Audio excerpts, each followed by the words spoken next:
Bonjour à tous, on se retrouve pour une nouvelle vidéo de Tuto Brico. Ta ta ta ta. Alors, je vais vous montrer avec quoi j'ai posé mon fil périphérique. J'ai pris une disqueuse grand diamètre, diamètre 230, un disco diamant ou disque à meuler, ça marche à peu près aussi bien. Un cordeau, une bombe de peinture, 1 mètre, protection individuelle et un outil à faire des rangs de patates. Vous allez voir comment ça marche. On va donc poser le cordeau au sol. On a fait des petits traits de peinture à cheval sur le fil et on va couper de part et d'autre du trait avec la meuleuse pour fendre les racines d'herbe.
Voilà, et donc dans mes rainures, j'ai pris de la gaine électrique classique 16 mm qu'on trouve dans tous les magasins de bricolage et un fil de terre diamètre 1,5, pareil, assez classique à trouver.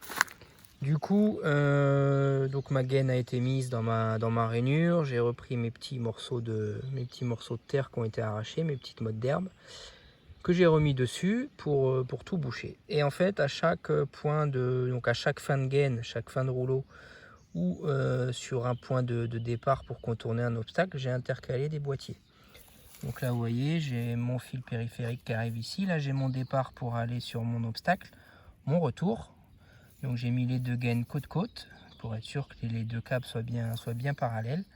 Et voilà, mes dérivations sont faites avec des wagos. Voilà, c'est assez basique. Donc là, si on suit de l'autre côté, hop, je retourne mon contournement d'obstacle, même principe. Donc vous voyez un boîtier une fois qu'il est enterré, donc ça c'est là il y a une jonction entre deux fins de gaine et du coup deux fins de câble, donc je mets un petit boîtier comme ça pour faire le raccordement d'une bobine à une autre. Maintenant ça peut aussi servir, vous pouvez être amené à intercaler ça si vous abîmez votre gaine. Donc l'avantage de la gaine, c'est que quand vous avez un outil de jardinage, vous sentez la gaine, donc vous pouvez ne pas endommager votre gaine et du coup protéger votre câble.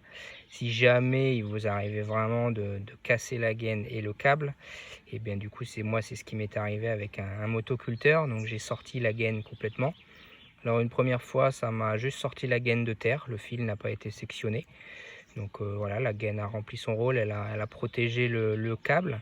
Une autre fois j'ai cassé la gaine. Donc la partie du coup qui est endommagée, vous la coupez de part et d'autre et vous intercalez deux boîtiers. Et du coup, si vous avez sorti 2 mètres de gaine, vous mettez un boîtier à un bout, un boîtier à l'autre, vous coupez la partie cassée, vous remettez 2 mètres de gaine entre vos deux boîtiers et vous tirez votre fil. Alors l'avantage, c'est que le fil, il est hyper facile à passer.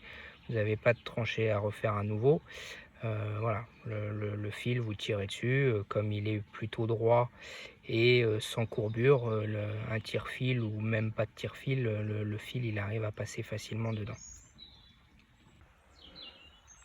Voilà, donc pour résumer, vous allez payer votre câble beaucoup moins cher, votre câble électrique. Vous n'avez pas besoin de prendre du câble dit dit renforcé chez Husqvarna qui coûte un rein. Donc un câble pas cher, vous rajoutez le prix de la gaine, vous êtes encore toujours moins cher que le câble bas de gamme Husqvarna, le premier d'entrée de gamme. Donc voilà, c'est un peu de travail. Le coût des rainures à la disqueuse, moi j'ai posé 900 mètres de câble. Donc vous faites le calcul x2, j'ai fait 1800 mètres de disqueuse. Donc ça m'a pris quelques heures de travail. Et franchement, je vous promets que ça en vaut le coup.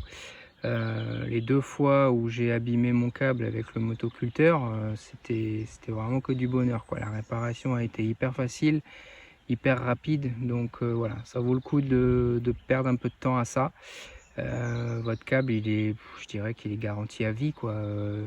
Si au moins votre installation, en tout cas, si un jour votre câble il est abîmé ou oxydé, alors on peut désoxyder le câble, on peut faire des soudures étanches. Les boîtes de dérivation potentiellement pourraient prendre l'humidité, mais c'est pareil, il existe des gels pour remplir les boîtiers comme ça. Donc celui qui a peur, ou si au fil des années le fil vient à s'oxyder, ça peut être nettoyé et protégé pour les années suivantes. En tout cas, voilà, pour moi c'est une installation qui est beaucoup moins chère et qui a une garantie limitée. J'ai beaucoup vu dans des forums des gens qui se plaignaient d'avoir eu X coupures de câbles sans forcément que ça soit volontaire, hein, par des gestes malencontreux au niveau du jardinage. C'est simplement des fois des rongeurs ou des choses comme ça, ou des tassements de terrain. Là, avec ça, avec le pouvoir élastique de la gaine, il n'y a rien, il n'y a aucun dommage à subir au niveau du câble.